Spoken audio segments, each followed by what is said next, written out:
Hello everyone, welcome to Okul India के सबसे affordable learning platform में आप सभी लोगों का एक बार फिर से बहुत बहुत स्वागत है। 18 नवंबर 2024 मंडे यानी सोमवार का दिन और इंडियन एक्सप्रेस न्यूज़ एनालिसिस की आईना सीरीज लेकर मैं शांतनु सनवाल एक बार फिर से आपके सामने हाजिर हूँ। तो चलिए शुरू करते हैं। तो आज के न्यूज़पेपर पर चलें उससे पहले मैं आप लोगों को एक बार फिर से ये जानकारी देना चाहूँगा कि हमारा जो सी सेट लाइव क्लासेस का बैच चल रहा है, अगर आप चाहें तो इसमें अभी भी एनरोल कर सकते हैं। ये ऑनगोइंग बैच है, लाइव क्लासेस इसमें रेगुलरली चल रही हैं और कुछ सीटें अभी भी बाकी हैं। अगर आप चाहें तो एनरोल कर सकते हैं। ओनली एट 999 में ये बैच आपको प्रोवाइड कराया जा रहा है। नीचे डिस्क्रिप्शन में इसका एक लिंक दिया हुआ है, उसके थ्रू जाके आप इसकी जो अदर डिटेल्स है वो चेकआउट कर सकते हैं और वहीं से अगर चाहें तो एनरोल भी कर सकते हैं। और अगर आपके मन में कोई भी डाउट, कोई भी क्वेरी इस कोर्स को लेकर है तो यहाँ पर एक व्हाट्सएप नंबर दिया गया है, आप देख सकते हैं 9150449990। इस नंबर पर आप हमसे संपर्क कर सकते हैं व्हाट्सएप पर। तो वहाँ से हम आपके जो भी डाउट्स हैं, जो भी क्वेरीज हैं, उनको दूर कर देंगे। ठीक है। और आगे बढ़ने से पहले मैं आप लोगों से एक बार फिर से ये रिक्वेस्ट करना चाहता हूँ कि आप में से जो भी लोग इन सेशंस को देख रहे हैं और आपको किसी भी तरीके की हेल्प या मदद अगर मिल रही है तो प्लीज़ कुछ ना कुछ कंट्रीब्यूट करने की कोशिश आप लोग ज़रूर करें, सो दैट कि थोड़ा सी हमारी भी फाइनेंशियली हेल्प होगी और डेफिनेटली इसका जो लॉन्ग टर्म फ़ायदा है वो आप लोगों को ही मिलेगा कि ये सेशंस जो है वो यूट्यूब पर इसी तरीके से लंबे समय तक चल पाएंगे। तो मैं चाहता हूँ कि प्लीज़ आप लोग मेरी इस रिक्वेस्ट को इग्नोर या नज़रअंदाज ना करें और प्लीज़ जो भी आप लोग सीख रहे हैं, कुछ नया सीख रहे हैं, कुछ जान रहे हैं, कुछ हेल्प आपको हो रही है, तो प्लीज़ कुछ ना कुछ कंट्रीब्यूट करने की कोशिश ज़रूर करें। चलिए अब हम लोग आज के अपने न्यूज़पेपर पर चलते हैं और आज के जो इम्पोर्टेंट आर्टिकल्स हैं वो देखते हैं कौन कौन से हैं।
तो देखिए ये आज का न्यूज़पेपर है और इसमें अगर हम लोग देखें तो फ्रंट पेज की बात करें तो यहाँ पर मणिपुर को लेकर एक खबर है कि यहाँ पर जो कॉनराड संगमा की पार्टी है, that is NPP, national people's party, ठीक है, ये वहाँ पर बीजेपी की दूसरी सबसे बड़ी सहयोगी पार्टी है, दैट इज़ अलाइज है।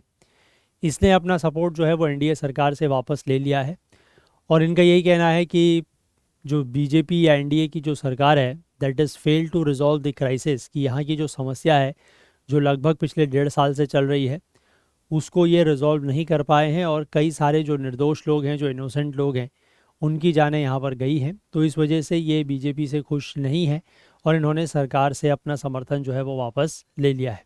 ठीक है।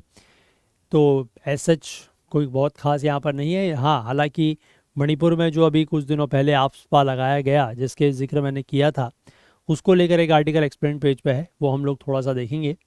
इसके बाद आगे बढ़ते हैं। यहाँ पर प्रधानमंत्री मोदी जो है वो नाइजीरिया के राष्ट्रपति के साथ दिखाई दे रहे हैं। आजकल प्रधानमंत्री मोदी जो है वो विदेश की यात्रा पर हैं, तो नाइजीरिया गए हुए हैं और वहाँ पर इनको नाइजीरिया का जो दूसरा सबसे बड़ा अवार्ड होता है, that is grand commander of the order of the niger, उससे सम्मानित यहाँ पर किया गया है। और अब जो है प्रधानमंत्री मोदी यहाँ से नाइजीरिया से ब्राज़ील जाएंगे क्योंकि ब्राज़ील में जो है वो G20 की समिट वहाँ पर होने वाली है। ठीक है। चलिए इसके बाद और आगे बढ़ते हैं। यहाँ पर बीच में कोई ख़ास न्यूज़ नहीं है। एक न्यूज़ है जो हम लोग देखेंगे, वो ये है कि India enters select club successfully test fires long range hypersonic missile. India ने यहाँ पर लॉन्ग रेंज की हाइपरसोनिक मिसाइल जो है वो उसको सक्सेसफुली टेस्ट फायरिंग उसकी की है। और इसी के साथ भारत जो है वो कुछ ऐसे चुनिंदा देशों के क्लब में या ग्रुप में शामिल हो गया है जिनके पास इस तरीके की मिसाइल्स हैं। तो इसके बारे में हम लोग बात करेंगे। इसके बाद आगे बढ़ते हैं। यहाँ पर एक इमेज दी गई है, इस न्यूज़ को आप लोग यहीं से नोट डाउन कर सकते हैं। यहाँ पर एक जॉइंट एक्सरसाइज का जिक्र है जिसका नाम है पूर्वी प्रहार। ठीक है, नाम याद रखेंगे। एनडीए सीडीएस के एग्जाम्स में इस तरीके की एक्सरसाइजेस के बारे में ज़्यादा पूछा जाता है, सिविल सर्विसेज के एग्जाम में कम पूछा जाता है, लेकिन फिर भी ध्यान रखें एक एक्सरसाइज का नाम यहाँ पर दिया गया है, दैट इज़ पूर्वी प्रहार। और ये ट्राई सर्विस की पर्सनल एक्सरसाइज है। ट्राई सर्विस मतलब हमारी जो आर्मी, नेवी और एयरफोर्स है उन तीनों की यहाँ पर एक जॉइंट एक्सरसाइज है, दैट इज़ पूर्वी प्रहार। और कहाँ पर ये हो रही है, that is in Arunachal Pradesh. ठीक है, 10 से 18 नवंबर के बीच में ये एक्सरसाइज की जा रही है टू होन द कॉम्बैट इफेक्टिवनेस, यानी कि हमारे जो आर्मी, नेवी और एयरफोर्स हैं उनकी कॉम्बैट इफेक्टिवनेस को यहाँ पर देखा जा रहा है, दिखाया जा रहा है। And in executing the integrated joint operations in the challenging mountainous terrains of the region, यानी कि इस रीजन के जो माउंटेनियस टेरेन्स हैं, ठीक है, जो पहाड़ी इलाके हैं, वहाँ पर किस तरीके से जॉइंट ऑपरेशंस वगैरह जो है वो एग्जीक्यूट किया जाएगा, उसके लिए ये यहाँ पर एक्सरसाइज की जा रही है। नाम इसका ज़रूर आप लोग याद रखिएगा, दैट इज़ पूर्वी प्रहार। ठीक है, ट्राई सर्विसेज की जॉइंट एक्सरसाइज है और कहाँ पर हो रही है, that is in Arunachal Pradesh. ठीक है, तो इस न्यूज़ को आप लोग यहीं से नोट डाउन करेंगे। इसको लेकर क्वेश्चंस जो है मैं बार बार कह रहा हूँ सीडीएस और एनडीए के एग्जाम में ज़्यादा पूछे जाते हैं, तो इसको आप लोग ध्यान रखें। ठीक है, चलिए इसके बाद आगे बढ़ेंगे। यहाँ पर बीच में कोई खास आर्टिकल नहीं है। एक्सप्लेन पेज पर 2 आर्टिकल्स हैं जिनके बारे में हम लोग डिस्कस करेंगे।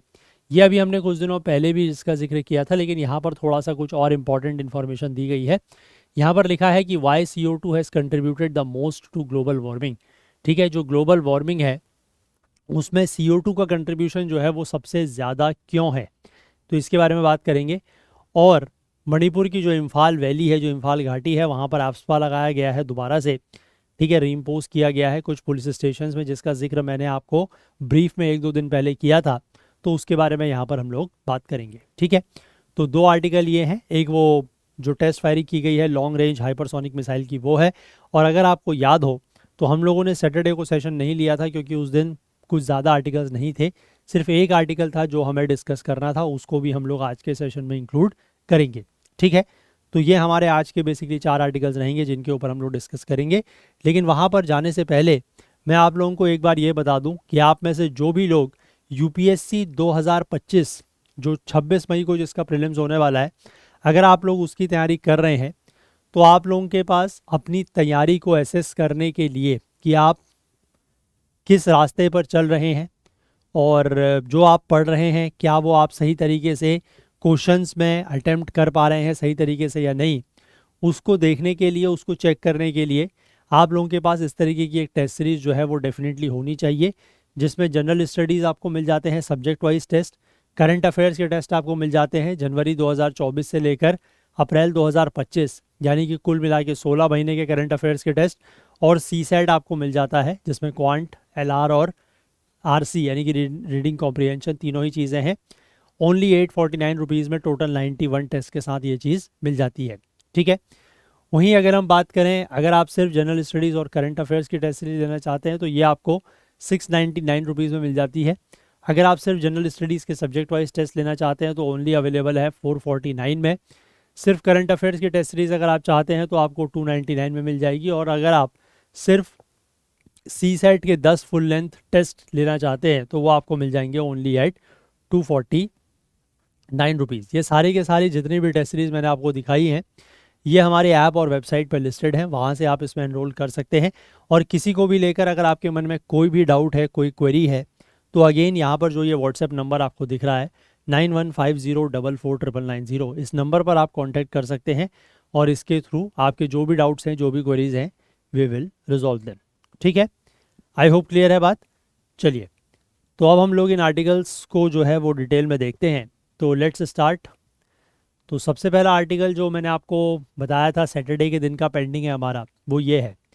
ठीक है, in life certificate month how governments जीवन प्रमाण हैज़ बीन फेयरिंग।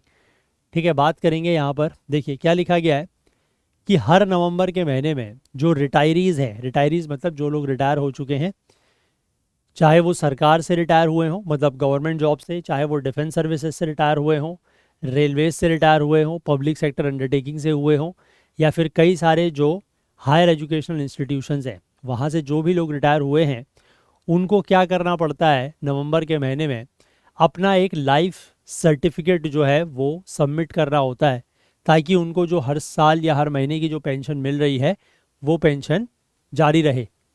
ठीक है, क्योंकि आपको एक प्रमाण देना होता है कि आप जीवित हैं, तभी आपको पेंशन जो है वो मिलती रहेगी। तो ऐसा यहाँ पर करना होता है। अब 2014 से क्या हुआ है कि सरकार ने डिजिटल लाइफ सर्टिफिकेट्स जारी करने शुरू कर दिए हैं।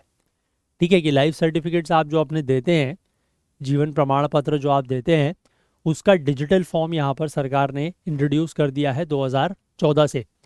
ठीक है, डिजिटल लाइफ सर्टिफिकेट या जिसको जीवन प्रमाण कहा गया है। तो इसलिए अब पेंशनर्स जो हैं उनको जो पेंशन डिसबर्सिंग अथॉरिटीज़ हैं, मतलब जहाँ से भी पेंशन मिलती है, उनके सामने फिजिकली अपीयर होने की ज़रूरत नहीं है। ठीक है, जो पेंशन डिसबर्सिंग अथॉरिटीज़ है जैसे कि बैंक्स हो गए, पोस्ट ऑफिसेज वगैरह हो गए, ठीक है, वहाँ पर जाके आपको फिजिकली उनके सामने अपीयर होने की और जो लंबी लंबी कतारें हैं या लंबी लंबी लाइंस हैं उनमें लगने की ज़रूरत नहीं है। ठीक है, और deliver a paper life certificate to them in the prescribe format. और तो आपको अगर वहाँ पर जाने की ज़रूरत नहीं है तो आपको इस तरीके का पेपर लाइफ सर्टिफिकेट भी उनको देने की ज़रूरत अब नहीं है, क्योंकि ये काम अब आप डिजिटली कर सकते हैं। ठीक है, अब जीवन प्रमाण जो ये डिजिटल लाइफ सर्टिफिकेट है, इसको आप कहीं से भी ऑनलाइन जनरेट कर सकते हैं। ठीक है, और ये फिर अवेलेबल करा दिया जाता है जो पेंशन डिसबर्सिंग अथॉरिटीज़ हैं उनको। ठीक है, वो सिस्टम के थ्रू उन तक पहुंच जाता है। अब यहाँ पर सरकार ने एक कैंपेन चलाया हुआ है। ठीक है, तीसरा इस तरीके का कैंपेन है, दैट इज़ डीएलसी कैंपेन। ये शुरू हुआ है 1 नवंबर से और 30 नवंबर तक ये चलेगा। ठीक है, department of pension and pensioners welfare, जो कि ministry of personnel public grievances और पेंशन के अंदर है, वो इस तरीके के 1900 कैंप्स लगा रहा है ताकि पेंशनर जो है वो अपने डिजिटल लाइफ सर्टिफिकेट्स जनरेट कर सकें। हालांकि पेंशनर्स जो हैं जो अभी भी ये प्रेफर करते हैं कि वो पोस्ट ऑफिस या बैंक में फ़िज़िकली जाना चाहते हैं, फ़िज़िकली अपेयर होना चाहते हैं वो अपने फ़िज़िकल ये लाइफ सर्टिफिकेट्स को जमा करने के लिए, तो वो अभी भी कर सकते हैं। ठीक है, मतलब इसमें ये एक एक्स्ट्रा ऑल्टरनेट दिया गया है डिजिटल लाइफ सर्टिफिकेट वाला। अगर कोई चाहता है कि वो फिजिकली बैंक जाए, पोस्ट ऑफिस जाए, वहाँ पर अपना पेपर फॉर्मेट में जो लाइफ सर्टिफिकेट है वो जमा करे, तो वो अभी भी कर सकता है। ठीक है, that option is still available. अब इसके बाद यहाँ पर कितने पेंशनर्स हैं उनकी संख्या दी गई है। इस साल के 31 मार्च तक लगभग 65 करोड़ के आसपास, ठीक है, 64.88 करोड़ सेंट्रल गवर्नमेंट के पेंशनर्स हैं, जिसमें 10 लाख के आसपास सिविलियन पेंशनर्स हैं, 32 लाख के आसपास डिफेंस पेंशनर्स हैं, 15 लाख से थोड़ा सा ज़्यादा रेलवे के पेंशनर्स हैं, और 4.5 लाख के आसपास टेलीकॉम पेंशनर्स हैं, और 3 लाख के आसपास जो है वो पोस्टल सर्विसेज में जिन्होंने काम किया है वहाँ के पेंशनर्स हैं। ठीक है, तो ये बेसिकली पेंशनर्स का डेटा दिया गया है कि कितने हैं। अब जीवन प्रमाण के नंबर्स की अगर हम बात करें तो पिछले साल का जो इस तरीके का डीएलसी कैंपेन लगाया गया था उसमें लगभग 1.5 करोड़ के आसपास, ठीक है, 1.47 करोड़ इस तरीके के सर्टिफिकेट जो है वो जारी किए गए थे, जिनमें से 45 लाख से कुछ ज़्यादा जो है वो सेंट्रल गवर्नमेंट के पेंशनर्स थे। ठीक है, और यहाँ पर सोर्सेज का ये कहना है कि लगभग 50 लाख के आसपास सेंट्रल गवर्नमेंट के पेंशनर जो हैं वो इस साल भी कैंप्स में आ सकते हैं और अपने जो डीएलसी है, डिजिटल लाइफ सर्टिफिकेट, वो जारी करवा सकते हैं। मतलब एक एस्टिमेट दिया है नंबर्स का। अब डीएलसी के जनरेशन की अगर हम बात करें तो जो ये जीवन प्रमाण पोर्टल है ये क्या यूज़ करता है, ये बायोमेट्रिक ऑथेंटिकेशन के लिए आधार का यूज़ करता है। ठीक है, जिसको पेंशनर्स खुद भी करा सकते हैं, मतलब अगर वो कहीं और से चाहें इस तरीके का सर्टिफिकेट बनाना तो वो पोर्टल के थ्रू जाके अपनी उसमें बायोमेट्रिक ऑथेंटिकेशन के लिए आधार कार्ड वगैरह देके वो उसको खुद से भी करवा सकते हैं, या फिर किसी कैंप जो लगाए गए हैं वहाँ पर भी जा सकते हैं। 2021 से यहाँ पर फेस ऑथेंटिकेशन जो है वो भी एक ऑप्शन के रूप में ऐड किया गया है। एक डीएलसी जनरेट करने के लिए पेंशनर के पास एक आधार कार्ड होना चाहिए। ठीक है, और उस आधार कार्ड से लिंक्ड जो मोबाइल नंबर है वो होना चाहिए, और should have registered their Aadhaar with the pension disbursing authority, और जो भी अथॉरिटी उनको पेंशन देती है उसके साथ उनका जो आधार है वो रजिस्टर होना चाहिए। ठीक है। अब अगर वो ये चाहते हैं कि जीवन प्रमाण ऐप या वेबसाइट का खुद से यूज़ करें, कैंप में नहीं जाना चाहते, तो उसके लिए उनको एक बायोमेट्रिक डिवाइस यानी कि फिंगरप्रिंट स्कैनर उनके पास होना चाहिए। ठीक है। अब ये एक ऐसा इशू है कि जिसकी वजह से लोग खुद से करना इसको पसंद नहीं करेंगे। ठीक है ना। या तो वो उस तरीके के जो सर्विस सेंटर्स वगैरह होते हैं, क्या बोलते हैं उनको, मुझे एग्जैक्टली नाम याद नहीं आ रहा, जहाँ पर बेसिकली आधार कार्ड वगैरह से रिलेटेड या इस तरीके की चीज़ों से रिलेटेड, आई थिंक मुझे नाम याद नहीं आ रहा उसका, CSC करके कुछ आई थिंक वो है। ठीक है। जहाँ पर इस तरीके की सेवाएं दी जाती है, तो वहाँ पर तो ये बायोमेट्रिक डिवाइसेस वगैरह होते हैं, तो वहाँ से भी करवा सकते हैं। लेकिन अगर खुद से करेंगे तो उनके पास ऐसा एक डिवाइस होना चाहिए। ठीक है। अब ये कैंप्स जो हैं वो लगभग 800 शहरों में लगाए गए हैं पूरे देश में, और जो इंडियन मिशन हैं अब्रॉड वहाँ पर भी, और सेपरेटली पोस्ट ऑफिस और बैंक्स जो हैं वो भी अपने कैंप्स यहाँ पर लगा रहे हैं। अब कैंपेन का टेक अवे अगर हम बात करें तो पहले 11 दिन का जो रिव्यू है 11 नवंबर तक का, उसमें ये कहा गया है कि ज़्यादा पेंशनर जो हैं वो फेस ऑथेंटिकेशन के लिए ऑप्ट कर रहे हैं पिछले साल के कंपैरिजन में। और अभी तक 1 नवंबर से लेकर 11 नवंबर के बीच में जो 48 लाख के आसपास डीएलसी जनरेट किए गए हैं, उसमें से 63% ने ऑप्ट किया है फिंगरप्रिंट ऑथेंटिकेशन के लिए।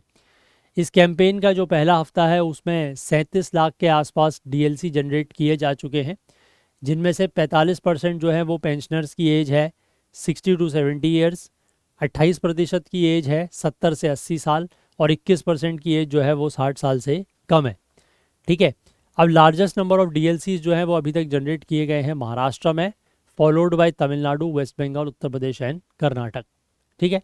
तो ये बेसिकली डायनामिक डेटा है, अभी पूरे मंथ का होगा तो ये चेंज हो जाएगा, बट फिर भी ये जीवन प्रमाण या डिजिटल लाइफ सर्टिफिकेट क्या होता है, किस तरीके से इसको बनवाया जाता है, क्या इसका यूज़ है, क्या इसके बेनिफिट्स हैं, वो यहाँ से आप आई थिंक समझ गए होंगे। ठीक है। चलिए, तो ये बात यहाँ से क्लियर हुई। लेट्स मूव अहेड, आगे बढ़ते हैं। इसके बाद अगर हम लोग इस वाले आर्टिकल पर आएँ कि इंडिया ने एंटर किया है सेलेक्ट क्लब में and successfully test fires the long range hypersonic missile, तो इसको क्या लिखा है? इसमें लिखा है कि भारत ने अपनी मिलिट्री प्रोवेस को बूस्ट करने के लिए successfully flight tested a long range hypersonic missile off the coast of Orissa. ये अचीवमेंट जो है वो भारत को एक ऐसे सेलेक्ट ग्रुप ऑफ नेशंस में रखता है जहाँ पर इस तरीके का हथियार है कि वो एक्सट्रीम स्पीड में, क्योंकि हाइपरसोनिक मिसाइल मतलब ऐसी मिसाइल जो हाइपरसोनिक स्पीड में मूव करती है, एक्सट्रीम स्पीड में स्ट्राइक कर सकती है, और ज़्यादातर जो देशों के एयर डिफेंस सिस्टम्स हैं उनको भी इवेड कर सकती है, मतलब उनको भी भेद सकती है। ठीक है। मिसाइल जो है डेवलप की गई है डीआरडीओ के द्वारा and is design to carry various payloads for ranges greater than 1500 kilometre. ठीक है। 1500 किलोमीटर से ज़्यादा तक के रेंजेस में ये अलग अलग वेरियस कैटेगरीज के पेलोड जो है वो कैरी कर सकती है। इसके बाद यहाँ पर ये कहा गया है कि इंडिजीनियसली डेवलप्ड इसको किया गया है by the laboratories of doctor APJ Abdul Kalam missile complex Hyderabad, और उसके बाद जो DRDO की बाकी लेबोरेटरीज और इंडस्ट्री पार्टनर्स हैं उन्होंने मिलकर इसको डिज़ाइन किया है। ठीक है। इसके बाद यहाँ पर ये कहा गया है कि जनरली जो हाइपरसोनिक मिसाइल्स होती हैं वो कैपेबल होती है कैरी करने के लिए कन्वेंशनल एक्सप्लोजिव या न्यूक्लियर वॉरहेड्स, और फ्लाई कर सकती है in the range of 5 times the sound of speed. ठीक है। जिसको मैक नंबर से नोट किया जाता है, तो मैक नंबर यहाँ पर आता है 5, क्योंकि हाइपरसोनिक है। ठीक है। सुपरसोनिक का मतलब होता है 1 से ऊपर, और यहाँ पर है मैक नंबर 5, यानी कि स्पीड ऑफ साउंड से भी लगभग 5 गुना तेज़ी से ये मूव कर सकती हैं, जो कि स्पीड अगर आप बात करें सी लेवल पर तो 1220 किलोमीटर प्रति घंटा। ठीक है। तो ऐसे नोन एज सुपरसोनिक स्पीड या फिर हाइपरसोनिक स्पीड। ठीक है। एट प्रेजेंट अगर हम बात करें तो सिर्फ रशिया और चाइना जो हैं वो हाइपरसोनिक मिसाइल्स डेवलप करने में आगे हैं, और यूएस की अगर हम बात करें तो यूएस इस तरीके के वेपन्स को जो है वो एक एम्बिशियस प्रोग्राम के अंतर्गत अभी डेवलप करने की प्रोसेस में है। ठीक है। तो चाइना और रशिया के पास है ऑलरेडी हैं, इंडिया भी इस तरीके के ग्रुप में शामिल हो गया है, और यूएस जो है वो अभी इसको डेवलप करने की प्रोसेस में है। ठीक है। तो आई होप आप बात समझ पा रहे हैं। ठीक है। इसको आप लोग डिफेंस में लेंगे GS पेपर 3 में। इसके बाद हम लोग इस वाले आर्टिकल की बात करते हैं कि वाई CO2 कार्बन डाइऑक्साइड जो है इसने ग्लोबल वार्मिंग में सबसे ज़्यादा कंट्रीब्यूशन क्यों दिया है। ठीक है, वाई। देखो ये वाला जो पॉइंट है अभी हम लोग कुछ दिनों पहले डिस्कस किए हैं कि भारत का जो कार्बन डाइऑक्साइड एमिशन है फ्रॉम बर्निंग फॉसिल फ्यूल्स, ये एक्सपेक्टेड है कि 2024 में 4.6% इंक्रीज करेगा। ठीक है, मेजर इकोनॉमीज़ में ये हाईएस्ट है। एक नई रिपोर्ट सामने आई है ग्लोबल कार्बन प्रोजेक्ट के द्वारा। ये एक ऐसा ऑर्गेनाइजेशन है जो वर्ल्ड के ग्रीन हाउस गैस एमिशंस को क्वांटिफाई करता है, मतलब उनको क्वांटिटी में बताता है। तो उसने ये चीज़ बताई है। ग्लोबली अगर हम फॉसिल वेस्ट CO2 का एमिशन देखें तो वो इस साल 37.4 बिलियन तक पहुंच सकता है, 4 बिलियन टन्स तक, जो कि पिछले साल के कंपैरिजन में 0.8% ज़्यादा है।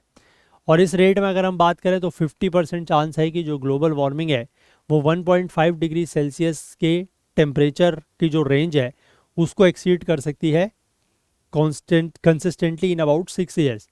ठीक है, CO2 की अगर हम बात करें तो CO2 is one of the most important green house gas and the primary driver of anthropogenic climate change. ठीक है, CO2 एक बहुत ही महत्वपूर्ण ग्रीन हाउस गैस है और जो एंथ्रोपोजेनिक क्लाइमेट चेंज हो रहा है, मतलब जो ह्यूमन एक्टिविटीज़ की वजह से जो क्लाइमेट चेंज हो रहा है उसका एक मुख्य ड्राइवर मतलब विच कॉजेज एनीथिंग। ठीक है, जिसकी वजह से कुछ चीज़ हो रही है, तो उसमें भी CO2 सबसे आगे है। अब ग्रीन हाउस गैसेस क्या होती हैं ये वैसे आपको पता होगा, बट फिर भी यहाँ पर दिया है तो let's see. Green house gases जो हैं वो अर्थ के एटमॉस्फेयर में इस तरीके की गैसेस होती हैं जो हीट को ट्रैप करती हैं। ठीक, अब जो सनलाइट है, सनलाइट जो है वो शॉर्ट वेव्स होती है। ठीक है, शॉर्ट वेव रेडिएशंस होती हैं और सनलाइट जो है वो एटमॉस्फेयर से पास होती है। ठीक है, और एटमॉस्फेयर से पास होने के बाद प्लैनेट के सरफेस में एब्जॉर्ब हो जाती है। मतलब जैसे आपका अर्थ है, अर्थ के बाहर एटमॉस्फेयर है, अब जो सनलाइट आ रही है वो शॉर्ट वेव्स है। ठीक है, मैं आपको इसका एक मतलब याद करने का तरीका बता दूंगा अगर आपको नहीं ये याद होता है तो। आप ये ध्यान रखिएगा कि जो वेवलेंथ है, ठीक है, किसी भी वेव की जो वेवलेंथ है वो टेम्परेचर के इन्वर्सली प्रोपोर्शनल होती है। टेम्परेचर मतलब इन्वर्सली प्रोपोर्शनल मतलब आप समझ रहे होंगे कि उल्टा, अगर किसी भी वेव का टेम्परेचर ज़्यादा है, ठीक है, तो उसकी जो वेवलेंथ होगी दैट विल बी शॉर्ट, वो कम होगी। और अगर वहीं किसी वेव का टेम्परेचर अगर कम है तो उसकी जो वेवलेंथ है वो लॉन्ग होगी, लॉन्ग वेव होगी। ठीक है, अब सनलाइट आप समझ सकते हैं कि सनलाइट का जो टेम्परेचर है वो बहुत ज़्यादा है। ठीक है, जो सन एमिट कर रहा है सनलाइट उसका टेम्परेचर बहुत ज़्यादा है, तो इसलिए दे आर शॉर्ट वेवलेंथ्स। ठीक है, they are short wave radiations. अब शॉर्ट वेव रेडिएशंस जो हैं वो अर्थ के एटमॉस्फेयर से दे कैन पास। ठीक है, अर्थ के एटमॉस्फेयर के वो पास करती है और कुछ रेडिएशंस जो हैं, जो सनलाइट है उसको अर्थ की सरफेस क्या कर लेती है, एब्जॉर्ब कर लेती है, और वहीं से अर्थ की सरफेस जो है वो वार्म होती है। अब उसमें से क्या होता है कि कुछ मैंने आपको बताया कि जब सनलाइट अर्थ के सरफेस के ऊपर पड़ती है तो एवरीथिंग इज नॉट एब्जॉर्ब्ड। ठीक है, उसका कुछ परसेंटेज जो है वो एब्जॉर्ब होता है, कुछ परसेंटेज जो है वो वापस रिफ्लेक्ट होता है। ठीक है, जिसको बेसिकली हम लोग टेक्निकल टर्म्स में या टेक्निकल लैंग्वेज में टेरेस्ट्रियल रेडिएशन कहते हैं। ठीक है, एक तो सन से आने वाला रेडिएशन है उसको तो इंसोलेशन कहा जाता है, इंसोलेशन, है ना। और जो अर्थ के ऊपर रेडिएशंस पड़ी उसमें से कुछ तो एब्जॉर्ब हो गई जिसकी वजह से अर्थ वार्म हो रही है, और कुछ जो है वो रिफ्लेक्ट बैक होती है। अब जो रिफ्लेक्ट हो रही है उसको कहा जाता है टेरेस्ट्रियल रेडिएशन, कि वो अर्थ की सरफेस से जो रेडिएशंस निकल रहे हैं टेरेस्ट्रियल, उनको कहा जाता है टेरेस्ट्रियल रेडिएशंस। ठीक है, अब इसमें से देखो जो लिखा है कि some of this sunlight is reflected back by the surface as infrared radiation, जिसकी वेवलेंथ ज़्यादा है। क्योंकि उसकी वेवलेंथ ज़्यादा क्यों है, क्योंकि कंपैरेटिवली जो सन की वेवलेंथ मतलब जो सन रेज आ रही हैं उसके कंपैरिजन में जो टेरेस्ट्रियल रेडिएशंस होगी उनका टेम्परेचर कम होगा, क्योंकि वो अर्थ के ऊपर पड़ रही हैं और उसके बाद रिफ्लेक्ट हो रही हैं, और टेम्परेचर कम होगा तो उनकी जो वेवलेंथ है वो कैसी होगी, लॉन्ग वेवलेंथ होगी। ठीक, यहाँ तक बात समझे। अब जो ग्रीन हाउस गैसेज हैं जैसे मेनली कार्बन डाइऑक्साइड और मीथेन, ये बेसिकली अर्थ के एटमॉस्फेयर में फैली हुई हैं, ठीक है। अब अर्थ के एटमॉस्फेयर में फैली हुई हैं तो ये मैंने आपको पहले ही बताया कि ये शॉर्ट वेव रेडिएशन जो है, शॉर्ट वेव मतलब जो सन से आ रही हैं, इनकमिंग सोलर रेडिएशन जिसको आप कहते हैं या इंसोलेशन कहते हैं, ये उसको एब्जॉर्ब नहीं कर सकती, ठीक है।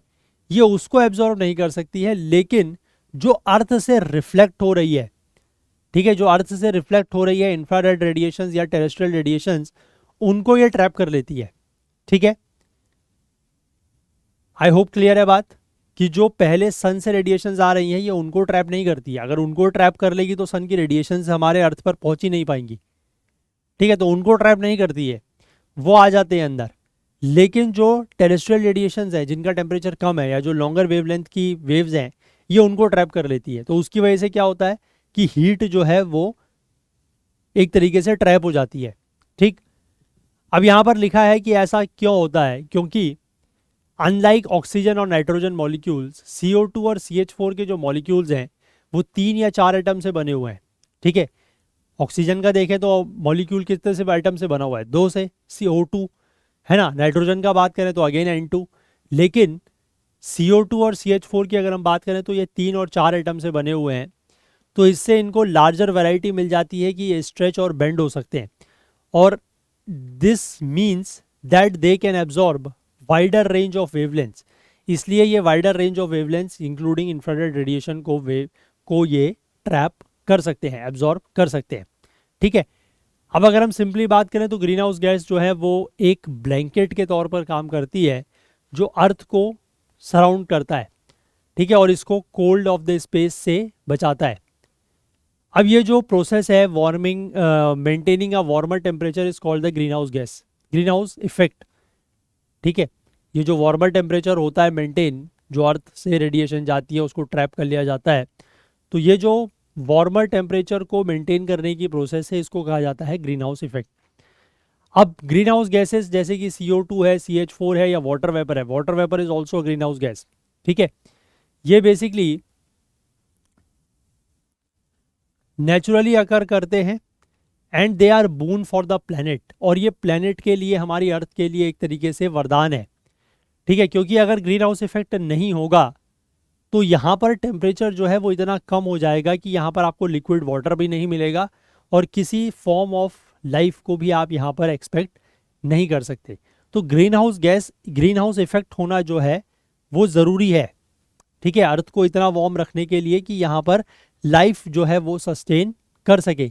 लेकिन प्रॉब्लम क्या है, यहाँ पर लिखा भी गया है कि जो इशू है, जो मुद्दा है, दस is not the presence of green house gases. Green house gases की प्रेजेंस होना, ठीक है, ग्रीन हाउस गैसेस की मौजूदगी, ये एक मुद्दा नहीं है। क्योंकि ग्रीन हाउस गैसेस अगर नहीं होंगी तो मैंने आपको बताया कि क्या होगा कि अर्थ जो है वो इतनी ठंडी हो जाएगी कि यहाँ पर किसी भी तरीके का लाइफ फॉर्म सस्टेन नहीं कर पाएगा। तो ग्रीन हाउस गैसेस की मौजूदगी या प्रेजेंस जो है वो एक मुद्दा नहीं है, लेकिन एटमॉस्फेयर में जो इनका कंसंट्रेशन लेवल है वो एक मुद्दा है जो पिछले कुछ सालों से बढ़ता जा रहा है। अब यहाँ पर लिखा है कि इंडस्ट्रियल रिवॉल्यूशन के 1000 ईयर्स पहले तक ग्रीन हाउस गैसेस का जो कंसंट्रेशन था वो लगभग कांस्टेंट रहता था, ठीक है, वो बढ़ता घटता नहीं था। लेकिन इंडस्ट्रियल रिवॉल्यूशन के बाद से कांस्टेंट राइज देखने को मिल रहा है in the amount of some of the greenhouse gases. कुछ ग्रीन हाउस गैसेस के कंसंट्रेशन में लगातार बढ़ोतरी होती हुई दिख रही है, स्पेशली CO2, ठीक है। और ऐसा क्यों हो रहा है, ह्यूमन एक्टिविटीज़ की वजह से, और इसी की वजह से ज़्यादा हीट जो है वो अब ट्रैप हो रही है, ठीक है, ज़्यादा हीट जो है वो एटमॉस्फेयर में ट्रैप हो रही है, और इसकी वजह से ग्लोबल वार्मिंग जो है वो हो रही है। अब why has CO2 played a major role, अब CO2 ने ही मेजर रोल क्यों प्ले किया है। स्टडीज़ में ये पाया गया है कि CO2 has contributed the most to the climate change, कि जो भी क्लाइमेट चेंज या जलवायु परिवर्तन हो रहा है, जो इसकी समस्या है, उसमें सबसे ज़्यादा कंट्रीब्यूशन किसका है, CO2 का, ठीक है, CO2 का सबसे ज़्यादा कंसंट्रेशन यहाँ पर बताया गया है। अब इसमें आगे ये लिखा गया है कि 2013 में inter governmental panel on climate change, जो कि यूनाइटेड नेशंस की बॉडी है जो साइंटिफिक नॉलेज देती है अबाउट द क्लाइमेट चेंज, उसने जो रेडिएटिव फोर्सिंग है या जो हीटिंग इफेक्ट है 3 डिफरेंट क्लाइमेट ड्राइवर्स का, उनको स्टडी किया, उनको कंपेयर किया, जिसमें से एक था ग्रीन हाउस गैसेस, एक थे एरोसॉल्स और एक था लैंड यूज चेंज। और उसमें ये पाया गया कि 1750 से लेकर 2011 के बीच में CO2 का सबसे ज़्यादा पॉजिटिव RF था, दैट इज़ रेडिएटिव फोर्सिंग था। इसका मतलब ये है कि सबसे ज़्यादा वार्मिंग इफेक्ट जो है वो प्लेनेट के ऊपर किसका पड़ा है, CO2 का। ठीक है, और एनालिसिस में ये भी दिखाया गया कि that other green house gases, जो बाकी ग्रीन हाउस गैसेज हैं जैसे कि CH4 यानी कि मीथेन या हाइड्रोफ्लोरोकार्बन्स, जो कि एक entirely human made green house gas हैं, जो कि बहुत ज़्यादा पोटेंट है, इनकी जो पोटेंशियल है वो बहुत ज़्यादा है। CH4 की जो है वो 80% 80 गुना 80 टाइम्स मोर पावरफुल है देन CO2। HFCs की अगर हम बात करें, हाइड्रोफ्लोरोकार्बन्स की बात करें, तो ये 1000 टाइम्स मोर पावरफुल है, लेकिन इनका जो हीटिंग इफेक्ट है वो CO2 से कम है। ठीक है, मतलब इनकी हीट क्रिएट करने की जो पोटेंशियल है, जो क्षमता है, वो कार्बन डाइऑक्साइड से बहुत ज़्यादा है, लेकिन फिर भी जो हीटिंग इफेक्ट है वो सबसे ज़्यादा किसका पाया गया है, CO2 का। अब इसके पीछे दो कारण है, ठीक है, कि in spite of having more powerful gases या more potential greenhouse gases, the effect of carbon dioxide और the heating effect of carbon dioxide is more. Why? The reason is, दो रीज़न है। सबसे पहला ये है कि CO2 is much more abundant than CH4 and HFCs की जो मात्रा है, जो अमाउंट है, उसमें मीथेन की आप बात कर लें या हाइड्रोफ्लोरोकार्बन्स की बात कर लें, उनके कंपैरिजन में CO2 जो है वो बहुत ज़्यादा मात्रा में प्रेजेंट है। ठीक है, पहला रीज़न तो ये है। अब ऑब्वियस सी बात है कि जिस गैस की मात्रा ज़्यादा होगी, अमाउंट ज़्यादा होगी, तो उसका हीटिंग इफेक्ट ज़्यादा होगा। ठीक है, इंडस्ट्रियल टाइम्स की शुरुआत से अगर हम बात करें तो ह्यूमन एक्टिविटीज़ की वजह से जो एटमॉस्फेरिक CO2 है वो 50% बढ़ गया है, ऐसा नासा की एक रिपोर्ट में कहा गया है। तो पहला रीज़न तो ये है, ठीक है, कि अमाउंट ज़्यादा है CO2 का। दूसरा कारण ये है कि CO2 जो है वो एटमॉस्फेयर में बाकी जो ग्रीन हाउस गैसेस एमिट होती हैं ह्यूमन एक्टिविटीज़ की वजह से, उनके कंपैरिजन में ये CO2 जो है वो एटमॉस्फेयर में ज़्यादा लंबे समय तक रहती है। ठीक है, जैसे कि अगर हम बात करें CH4 एमिशंस की, ठीक है, जो मीथेन के एमिशंस है उसकी अगर हम बात करें, तो वो उसको एक डिकेड लगता है टू लीव द एटमॉस्फेयर, या आप कहें कि कन्वर्ट इनटू CO2 होने में उसको 1 दशक लगता है, यानी कि 10 साल का समय लगभग लगता है। नाइट्रस ऑक्साइड की अगर हम बात करें N2O की, उसको लगभग 1 सेंचुरी लगती है, यानी कि 100 साल का समय लगता है। लेकिन यहाँ पर लिखा गया है कि अगर एक पल्स ऑफ CO2 भी एमिट किया जाता है एटमॉस्फेयर में, तो उसका 40% जो है वो एटमॉस्फेयर में 100 साल तक रहेगा, 20% जो है वो 1000 साल तक रहेगा, और जो फाइनल 10% है वो 10,000 साल लेगा, 10,000 ईयर्स। यानी कि हम जो, अगर मान लीजिए जो ह्यूमन एक्टिविटीज़ की वजह से CO2 एमिट हो रहा है ना, उसका कुछ पार्ट, उसका कुछ ट्रेसेस 10,000 साल तक एटमॉस्फेयर में बने रहेंगे। तो इसीलिए यह कहा जा रहा है कि CO2 ज़्यादा खतरनाक क्यों है, ठीक है, या ग्लोबल वार्मिंग में CO2 का रोल जो है वो सबसे ज़्यादा क्यों है। पहला तो मैंने बता दिया, अमाउंट ज़्यादा है, और दूसरा जो है वो CO2 एटमॉस्फेयर में ज़्यादा लंबे समय तक एग्जिस्ट करती है। ठीक है, ऐसी बेसिकली यहाँ पर एक रिपोर्ट दी गई है यूनियन ऑफ कंसर्न साइंटिस्ट, ये एक US बेस्ड NGO है, उसके द्वारा। अब देखो, अगर हम बात करें एटमॉस्फेयर में, तो सबसे ज़्यादा जो अबंडेंट ग्रीन हाउस गैस है वो कौन सी है, that is water vapour. CO2 से भी ज़्यादा अबंडेंट है ये, लेकिन इसका जो साइकिल है एटमॉस्फेयर में रहने की वो बहुत छोटी है, सिर्फ 10 दिन के आसपास।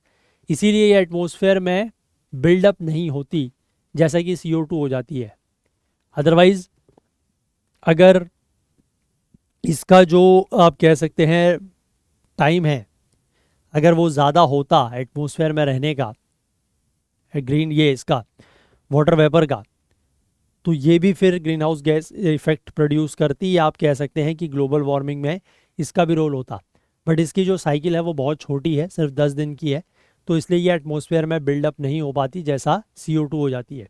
ठीक है, आई होप बात समझ गए आप, क्लियर है। तो आपको आई थिंक ये रीज़न समझ में आया होगा कि वाई CO2 जो है वो सबसे ज़्यादा ग्लोबल वार्मिंग में कंट्रीब्यूशन क्यों करती है। क्लियर है, चलिए आगे बढ़ें, लेट्स मूव अहेड। एक लास्ट आर्टिकल है जो हमें देखना है, जो आप्स पर लगाया गया है, मणिपुर में, उसके बारे में बात करेंगे। तो यहाँ पर केंद्र ने थर्सडे के दिन जो armed forces special power act है आफ्सपा, उसको 6 पुलिस स्टेशन एरियाज में मणिपुर के दोबारा लगाया गया है। होम मिनिस्ट्री या गृह मंत्रालय का जो नोटिफिकेशन है उसमें कहा गया है कि यहाँ पर अभी जो हालात हैं, जो सिचुएशन है, वो काफ़ी वोलेटाइल बने हुए हैं और जो वायलेंस हो रहा है उसमें कुछ इंसर्जेंट ग्रुप्स जो हैं वो एक्टिवली पार्टिसिपेट कर रहे हैं। तो ये कारण दिए गए हैं और इसलिए ये आफ्सपा दोबारा लगाया गया है। इनमें से ज़्यादातर जो पुलिस स्टेशन के एरियाज़ हैं जहाँ पर आफ्सपा लगाया गया है वो इम्फाल वैली का एरिया है, जहाँ से पिछले साल आफ्सपा को पूरी तरीके से हटा लिया गया था और उसमें ये कहा गया था कि यहाँ की जो सिक्योरिटी सिचुएशन है वो काफ़ी ज़्यादा इम्प्रूव कर गई है, तो इसलिए इसको हटाया गया था लास्ट ईयर। अब शनिवार के दिन मणिपुर की जो सरकार है उसने केंद्र को लिखा कि इसका रिव्यू किया जाए और जो फैसला है उसको वापस लिया जाए। इम्फाल वैली के कुछ पार्ट्स जो हैं वो अभी भी वहाँ पर कर्फ्यू लगा हुआ है। कर्फ्यू क्यों लगा हुआ है? क्योंकि वाइड स्प्रेड आर्सन हुआ है। आर्सन का मतलब होता है आगजनी, जो आग वगैरह लगा दी जाती है, वो बड़े हिस्से में हुआ है और कुछ पॉलिटिशियंस के घरों पर वहाँ पर हमला हुआ है। ठीक है, as a ripples of the ongoing violence in the western Jiribam district reach the capital on Saturday. ठीक है, वेस्टर्न जिरीबम डिस्ट्रिक्ट में जो वायलेंस हुआ उसके जो आप कह सकते हैं कि उसका असर यहाँ पर राजधानी में भी देखने को मिल रहा है। ठीक है, जिरीबम जो है वहाँ पर टेंशन बनी हुई है कि मैती फैमिली के 6 लोग जो हैं वो एक रिलीफ कैंप से मिसिंग हैं कुछ दिनों पहले से, और उसके बाद कुछ बॉडीज़ जो हैं वो उसके बाद बराक रिवर में पाई गई हैं। तो वहाँ पर जो है वो काफ़ी ज़्यादा टेंशन बनी हुई है और उसी का असर ये है कि इस तरीके की घटनाएं वहाँ पर हो रही हैं। अब आफ्सपा क्या होता है ये तो कंटेक्स्ट हो गया। आफ्सपा के बारे में अगर हम बात करें तो आफ्सपा जो ट्रेस करता है अपने roots from the colonial institute, इसको इंट्रोड्यूस किया गया था in response to the quit India movement in 1942। ठीक है, 1942 1942 में जो भारत छोड़ो आंदोलन हुआ था, that is quit India movement हुआ था, उसके रिस्पॉन्स में इसको इंट्रोड्यूस किया गया था और इसको फिर इंडिपेंडेंट इंडिया या आज़ाद भारत में भी रिटेन किया गया। इस लॉ को पहले लाया गया था एज एन ऑर्डिनेंस। ठीक है, पहले एक अध्यादेश के रूप में लाया गया था और उसके बाद इसको 1958 में एक एक्ट के तौर पर नोटिफाई किया गया। ओवर द ईयर्स आफ्सपा जो है वो इम्पोज रहा है नॉर्थ ईस्ट में, जम्मू कश्मीर में और पंजाब में, जब मिलिटेंसी का वहाँ पर समय हुआ करता था उस समय, और ये नागालैंड, असम, मणिपुर, अरुणाचल प्रदेश और कुछ एरियाज ऑफ जम्मू कश्मीर में ये लगा हुआ रहता है। आफ्सपा जो है वो पावर देता है आर्म्ड फोर्सेस को, स्वीपिंग पावर्स, बहुत ज़्यादा पावर देता है। उनके जो मिलिट्री पर्सनल्स हैं उनको रेंज ऑफ एक्शंस के लिए ब्लैंकेट इम्यूनिटी मिल जाती है। मतलब कि जो मिलिट्री है वो फायर ओपन कर सकती है, मतलब वो जो है वो गोलीबारी कर सकती है, और अगर उसमें किसी व्यक्ति की मौत हो जाती है तो उससे भी उनको कोई फ़र्क नहीं पड़ता, उनके ऊपर कोई एक्शन नहीं लिया जाता है। Against any person breaking the law और कैरिंग आर्म्स एंड एम्यूनिशन, अगर कोई भी व्यक्ति लॉ को, कानून को तोड़ रहा है या हथियार लेकर चल रहा है तो उसको आर्मी वाले या मिलिट्री वाले जो है वो गोली मार सकते हैं। ठीक है, और इसके बदले में उस मिलिट्री पर्सनल के ऊपर किसी प्रकार का कोई भी एक्शन नहीं होगा। इसके बाद उनको इस तरीके की पावर भी दी जाती है कि वो इंडिविजुअल्स को अरेस्ट कर सकते हैं और किसी भी जगह को, किसी भी प्रेमाइसेस को विदाउट वारंट, बिना वारंट के भी वो उसकी तलाशी ले सकते हैं अगर उनको लगता है कि रीजनेबल सस्पिशन है। तो रीजनेबल सस्पिशन का मतलब है कि अगर उनको किसी प्रकार का कोई शक या संदिग्धता लगती है तो वो उसको वहाँ की तलाशी वगैरह बिना वारंट के भी ले सकते हैं या किसी भी व्यक्ति को गिरफ्तार कर सकते हैं और इसके बदले में उनके ऊपर कोई भी एक्शन नहीं लिया जाएगा। ठीक है, there can be no legal proceedings against the armed forces personnel for these actions without prior approval from the centre. ठीक है, सेंटर से बिना अप्रूवल लिए आर्म्ड फोर्सेस के जो पर्सनल हैं उनके ऊपर इस तरीके के एक्शंस को लेकर कोई भी लीगल प्रोसीडिंग नहीं होगी और आफ्सपा जो है उसको सेंटर के द्वारा इम्पोज किया जा सकता है या फिर स्टेट के जो गवर्नर है उनके द्वारा। ठीक है, पूरी स्टेट में लगाया जा सकता है या उसके कुछ पार्ट्स में, after these areas are declare disturbed under section 3 of the act. तो यहाँ पर इंपॉर्टेंट पॉइंट है कि कौन इसको लगा सकता है, इम्पोज कर सकता है, या तो सेंटर या फिर उस राज्य के जो गवर्नर हैं, जो राज्यपाल हैं वो। ठीक है, पूरी स्टेट पर भी लगाया जा सकता है या फिर स्टेट के कुछ एरियाज में लगाया जा सकता है। जो डिस्टर्ब्ड एरियाज डिक्लेयर किए गए हैं under section 3 of this act. ठीक है, अब मणिपुर में अगर हम आफ्सपा की हिस्ट्री को देखें, दो this part is not very important but फिर भी इसको हम कवर कर लेते हैं। नॉर्थ ईस्ट में जो आफ्सपा है वो 1950 से लगाया गया, क्योंकि वहाँ पर नागा मूवमेंट होता था और नागा नेशनल काउंसिल वहाँ पर बनी थी। मणिपुर में इम्पोज किया गया आफ्सपा 1958 में in the 3 Naga dominated districts of सेनापति, तमेंगलोंग एंड उखरुल, जहाँ पर जो सिसेशनिस्ट एनएनसी हैं वो एक्टिव थे। सिसेशनिस्ट का मतलब होता है अलगाववादी, ठीक है, जो अलग होना चाहते हैं। ठीक है, तो ये यहाँ पर एक्टिव थे, तो इसलिए यहाँ पर ये लगाया गया। इसके बाद 1960s में जो कुकी जोमी डोमिनेटेड डिस्ट्रिक्ट हैं ऑफ चूरा चांदपुर, वहाँ पर लगाया गया। ये बेसिकली जो मीजो इंसर्जेंट ग्रुप हैं या मीजो इंसर्जेंट मूवमेंट है उनके अंडर में था। और फिर उसके बाद बाकी स्टेट में इसको एक्सटेंड कर दिया गया 1979 में, जहाँ पर जो मैती डोमिनेटेड इम्फाल वैली है उन्होंने आर्म्ड इंसर्जेंसी शुरू कर दी। अब इसका जो स्टैट्यूट है, यानी कि ये जो लॉ है, जो कानून है, ये कंट्रोवर्शियल रहा है। ठीक है, कई सारे न्यूमरस एलिगेशंस यहाँ पर लगाए गए हैं कि आर्म्ड फोर्सेस ने बहुत ज़्यादा अति कर दी है इस एक्ट के यूज़ को लेकर। 2000 सन में यहाँ पर एक मालो मैसेकर हुआ था और किलिंग और एलिज्ड रेप हुआ था of Thangjam Manorama, that led to it subsequent removal from the Imphal municipal area. तो उसके बाद इम्फाल म्यूनसिपल एरिया से इसको हटा दिया गया। 2000 सन में ही मणिपुर एक्टिविस्ट इरोम शर्मिला ने शुरू किया था what would became a 16-year long hunger strike against AFSPA. 2012 में extra judicial execution victim families association of Manipur ने सुप्रीम कोर्ट में ये केस फाइल किया कि जो सिक्योरिटी फोर्सेस हैं उन्होंने 1528 फेक एनकाउंटर किए हैं 1979 से 2012 के बीच में, और सीबीआई इस तरीके के 94 किलिंग्स की जो है वो जांच कर रही है।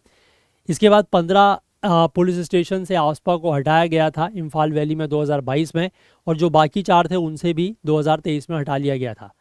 उसके बाद बाकी स्टेट्स, मतलब बाकी एरियाज ऑफ द स्टेट में ये लगा रहा। अब आफ्सपा को दोबारा रीइम्पोज क्यों किया गया है? The reimposition of AFSPA in 6 police station in the valley by the centre is informed by a pattern of violence from Meitei and Kuki armed groups in these areas. ठीक है, इन एरियाज़ में जो मैती और कुकी आर्म्ड ग्रुप्स हैं वो वहाँ पर violence कर रहे हैं। And a push by the army for statutory protection in order to effectively control the unrest. और यहाँ पर आर्मी की तरफ से भी पुश किया गया है कि उनको एक स्टैट्यूटरी प्रोटेक्शन दिया जाए ताकि वो इस तरीके के अनरेस्ट को कंट्रोल कर सके।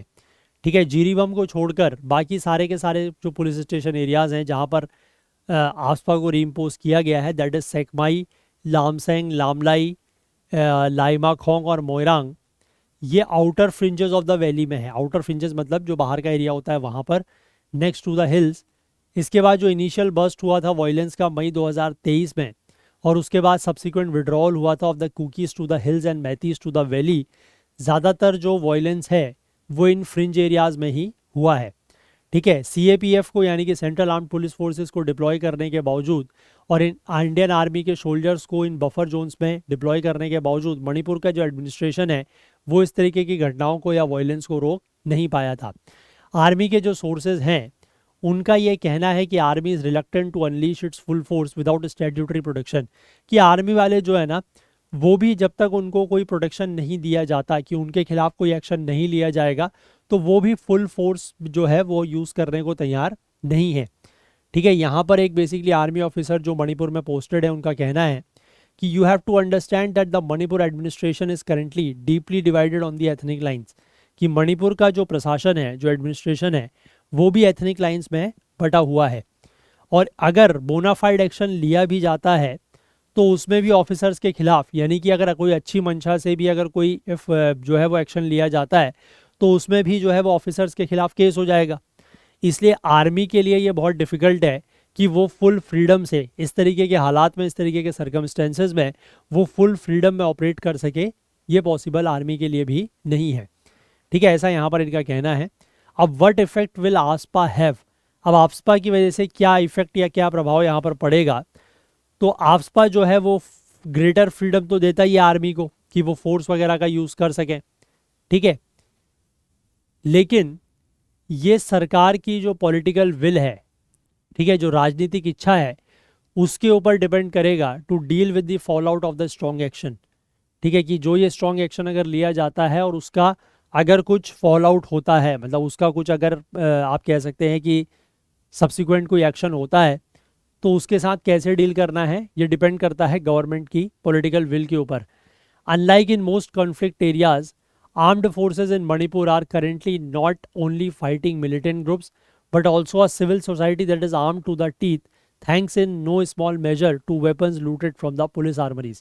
तो यहाँ पर क्या हो रहा है कि जो मणिपुर में आर्म्ड फोर्सेस हैं वो सिर्फ मिलिटेंट ग्रुप से ही नहीं लड़ रहे हैं, बल्कि वो ऐसे सिविल सोसाइटी या सिविलियंस से भी लड़ रहे हैं जो बेसिकली पुलिस आर्मरीज से हथियार चुरा के भाग गए।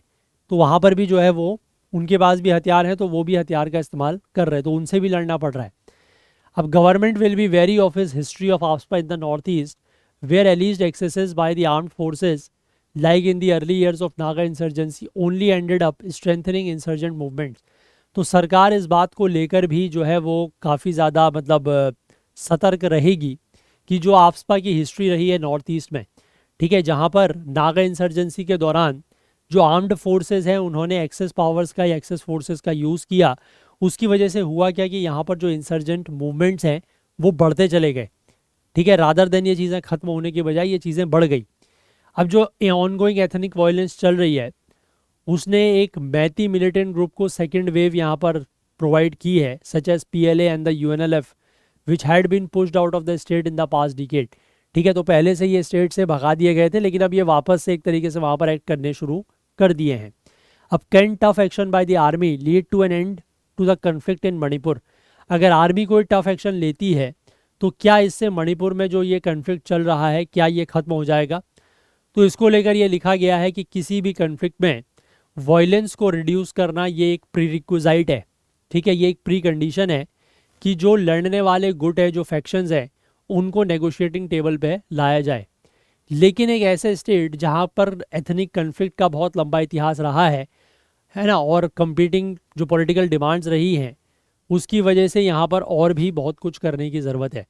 The government will have to handle the political implications of it decision to impose AFSPA, something not likely to enthuse the Methi population that views the Assam Rifles which is under the army's operational control with suspicion। ठीक है, यहाँ पर सरकार को जो ये फैसला है, ठीक है, आफ्सपा लगाने का, इसको बहुत मतलब इस सिचुएशन को हैंडल करना पड़ेगा, क्योंकि देखो जो वहाँ की मैती पॉपुलेशन है वो आसाम राइफल्स को, आसाम राइफल्स बेसिकली जो आर्मीज़ के ऑपरेशनल कंट्रोल के अंडर में है, उनको वो बड़े संदिग्ध नज़रों से देखते हैं। The move may appear as an olive branch to the hill tribes who have long demanded AFSPA in the valley। तो जो हिल ट्राइब्स हैं यानी कि जो कुकी हैं उनके लिए ये एक ऑलिव ब्रांच का मतलब होता है, olive branch is a symbol of peace. ठीक है, तो उनके लिए ये एक सिंबल ऑफ पीस की तरह हो सकता है, क्योंकि उन्होंने डिमांड की है कि आफ्सपा जो है वो वैली में लगाया जाए। वैली में तो मैती है, ठीक है, कुकी तो हिल एरियाज़ में है, तो कुकीज़ ने डिमांड की कि वहाँ पर जो है वो आफ्सपा लगाया जाए और वो लगा दिया गया। तो इसकी वजह से और ज़्यादा जो कन्फ्लिक्ट है वो बढ़ सकता है। तो अभी तक सरकार के जो इंटरमिटेंट इफेक्ट्स रहे हैं बातचीत के, उनसे कोई नतीजा नहीं निकला है। ठीक है, सरकार ने मैनेज किया था कि मैती और कुकी लीडर्स को एक छत के नीचे दिल्ली में लाया जाए पिछले मंथ, लेकिन वहाँ पर भी किसी तरीके का कन्वर्जेशन नहीं हो पाया है। तो इसीलिए यहाँ पर यह कहा जा रहा है कि इससे बहुत ज़्यादा फ़ायदा होगा या कन्फ्लिक्ट ख़त्म हो जाएगा, वो कहना मुश्किल है। ठीक है, तो देखते हैं आगे आने वाले समय में क्या होता है, और उम्मीद करेंगे कि यहाँ का जो ये वायलेंस है, जो एथनिक वायलेंस है, जो एथनिक कन्फ्लिक्ट है, ये जल्द से जल्द ख़त्म होए। ठीक है, क्योंकि इसमें जो इनोसेंट लोग हैं, जो निर्दोष लोग हैं, वो मारे जा रहे हैं। ठीक है, और लोगों को जिस तरीके की वहाँ पर जो कैंप्स वगैरह में स्थितियाँ हैं वो बहुत ही मतलब आप कहिए कि बुरी स्थिति है। ठीक है, कई सारी डॉक्यूमेंट्रीज जो हैं वो इनको लेकर बन चुकी है, और मैंने भी एक आध देखी थी जिसमें वहाँ के कैंप्स की हालत दिखाई गई थी। तो वहाँ पर जो कैंप्स है ना, उनकी स्थिति इतनी ख़राब है कि यू कांट इवन इमेजिन। और आप वहाँ पर अगर आपसे कहा जाए कि इस तरीके के कैंप में you live for a day, एक दिन के लिए भी रहना अगर आपको पड़ जाए, तो इट इज़ वेरी डिफ़िकल्ट। ठीक है, हम लोग अपने घरों में हैं, हम लोग सारी सुख सुविधाएं हमें मिल रही हैं, तो हम उन चीज़ों को बेसिकली रियलाइज़ भी नहीं कर सकते। But if you go there and if you see their conditions कि वहाँ के लोग जिस स्थिति में रह रहे हैं, वहाँ के बच्चे जिस स्थिति में रह रहे हैं, ठीक है, उनको खाना नहीं मिल रहा है, they are not even getting food, ठीक है, फूड नहीं मिल रहा है उनको, ऐसी अनहाइजेनिक कंडीशंस में वहाँ पर रहना पड़ रहा है, और साथ ही साथ हेल्थ केयर वगैरह इन सब चीज़ों की तो खैर मतलब बहुत दूर की बात है ये, तो बहुत ज़्यादा इफेक्ट हो रहा है चीज़ें, ठीक है, और लोग मारे भी जा रहे हैं। And this is on going for the last 1.5 years almost, ठीक है, पिछले साल मई में ये चीज़ें शुरू हुई थी और इस साल का नवंबर आ गया है, अभी तक ये चीज़ें चल रही हैं और लोग मजबूर हैं उस तरीके के कैंप्स वगैरह में रहने के लिए, ठीक है। तो वहाँ की स्थिति बहुत ख़राब है, अभी मणिपुर की जो स्थिति है वो बहुत ख़राब है for the past 1.5 years, but इसको लेकर कोई बहुत ठोस कदम या ठोस फैसला नहीं आ रहा है सरकार की तरफ से, है ना। तो स्थिति ख़राब है, बट उम्मीद करेंगे कि ऐसा कुछ फैसला लिया जाए या ऐसे कुछ कदम उठाए जाएं जिससे यहाँ की जो स्थिति है, जो यहाँ के लोग हैं, उनको ज़्यादा समस्याएं ना झेलनी पड़े, ठीक है। मतलब लिटरली अगर आप वहाँ के लोगों की स्थिति देखेंगे ना तो यू विल क्राई, आप रोने लगेंगे, आपकी आंखों में आंसू आ जाएंगे। अगर आप थोड़ा सा भी लोगों के साथ कनेक्ट कर सकते हैं, अगर लोगों को लेकर आपके मन में थोड़ा सा भी एम्पैथी अगर है, सिंपैथी है, एम्पैथी है, तो यू विल रियली क्राई। आपको स्थिति देख के, उनकी उनकी बातें सुन के, उनकी जो समस्याएं हैं वो जान के, वो सुन के, यू विल रियली क्राई, ठीक है। तो इस तरीके की डॉक्यूमेंट्रीज वगैरह हैं, बहुत सारी हैं, यूट्यूब पर भी आपको कुछ मिल जाएंगी, you can search and watch if you want to really see their conditions, ठीक है। चलो, basically that is not the context of this article though, but फिर भी मैंने आपको थोड़ा सा बताया कि ये चीज़ें ख़त्म होनी बहुत ज़रूरी हैं, ठीक है। चलिए, तो आज फिर यही सारे आर्टिकल्स थे जो हमें डिस्कस करने थे, तो let's keep the session till this much only. और जाने से पहले मैं एक बार आपको फिर से बताना चाहूँगा कि अगर आप यूपीएससी 2025 की तैयारी कर रहे हैं तो prelims will be the first step. तो उसकी आपकी तैयारी कैसी चल रही है उसको एसेस करने के लिए you must have this kind of a test series, जिसमें आपको जनरल स्टडीज़, करंट अफेयर्स और CSAT तीनों ही चीज़ें मिल जाती हैं ओनली एट 849 रुपीज़। आप चाहें तो इसमें जल्द से जल्द एनरोल कर सकते हैं। सिमिलरली अगर आप सिर्फ जनरल स्टडीज़ और करंट अफेयर्स की टेस्ट सीरीज़ लेना चाहते हैं तो 699 में आपको मिल जाती है। सिर्फ जनरल स्टडीज़ की टेस्ट सीरीज़ अगर आप लेना चाहते हैं सब्जेक्ट वाइज तो you will get it at 449, और सिर्फ करंट अफेयर्स की लेना चाहते हैं तो 299 में मिल जाएगी, जिसमें 16 महीने का करंट अफेयर्स आपको टेस्ट के फॉर्म में मिल रहा है। और अगर आप सिर्फ CSAT की टेस्ट सीरीज लेना चाहते हैं तो you will get it at 249 rupees, ठीक है। तो इनमें से जो भी टेस्ट सीरीज़ में आप एनरोल करना चाहें ये सारे हमारे ऐप और वेबसाइट में लिस्टेड हैं, वहाँ से आप कर सकते हैं। और अगर कोई डाउट है, किसी भी चीज़ को लेकर कोई क्वेरी है, तो यहाँ पर एक नंबर व्हाट्सएप का दिया गया है 9150449990, उसके थ्रू आप हमसे कॉन्टैक्ट कर सकते हैं, ठीक है। चलिए, और आप हमारे ऐप को प्ले स्टोर से ज़रूर डाउनलोड करें। वहाँ पर जो भी हमारे वीडियो कोर्सेज़ में अगर आपने एनरोल किया हुआ है तो आप वहाँ से वीडियोस डाउनलोड करके ऑफलाइन भी देख सकते हैं। और जाने से पहले मैं एक बार आप लोगों से फिर से रिक्वेस्ट करना चाहूँगा कि आप में से जो भी लोग इन सेशंस को देखते हैं और आपको किसी भी तरीके की अगर कोई हेल्प मिलती है या कुछ नया सीखने को मिलता है तो प्लीज़ कुछ ना कुछ कंट्रीब्यूट करने की कोशिश ज़रूर करें, सो दैट कि आपको इसका लॉन्ग टर्म बेनिफिट मिलेगा कि ये सेशंस जो हैं वो यूट्यूब पर ऐसे ही लंबे चल सकेंगे, और हमें थोड़ा सा फ़ायदा ये होगा कि थोड़ा सा फाइनेंशियल हेल्प हमारी हो जाएगी, ठीक है। तो दिस आई वांट कि आप जो है वो ज़रूर हमें सपोर्ट करें और कुछ ना कुछ कंट्रीब्यूट ज़रूर करें। तो चलिए, अगर आपको आज का सेशन पसंद आया हो तो लाइक ज़रूर करें, ज़्यादा से ज़्यादा शेयर करें। अगर आपके जो भी डाउट्स हैं, जो क्वेरीज़ हैं, वो आप कमेंट कर सकते हैं। कोई सजेशन, फीडबैक देना चाहें तो भी आप हमें ज़रूर बताएं। चैनल को आपने सब्सक्राइब नहीं किया है तो वो भी ज़रूर करें। बेल आइकन प्रेस करना ना भूलें ताकि वीडियोस के नोटिफिकेशन आपको ऑन टाइम मिल सकें, और साथ ही साथ अपना प्यार, अपना सहयोग और अपना कंट्रीब्यूशन हमारे साथ बनाए रखें। हाईलाइटेड आर्टिकल्स आपको करंट अफेयर्स ओकुल्ट टेलीग्राम चैनल पर मिल जाते हैं फ्री ऑफ कॉस्ट। इसका लिंक नीचे डिस्क्रिप्शन में दिया हुआ है, वहाँ से आप ज्वाइन कर सकते हैं, या सिंपली आप करंट अफेयर्स ओकुल्ट टेलीग्राम में सर्च करेंगे तो भी आपको ये चैनल मिल जाएगा, तो भी आप ज्वाइन कर सकते हैं, या फिर ये QR कोड को स्कैन करके भी आप ज्वाइन कर सकते हैं। तो चलिए, आज के लिए इतना ही रखते हैं, बाकी कल को फिर से मिलेंगे करंट अफेयर्स के सेशन जो हमारे चल रहे हैं आईना सीरीज़ के साथ। तब तक के लिए अपना बहुत बहुत ध्यान रखें। Please do take care of yourself. Thank you, have a nice day, bye bye.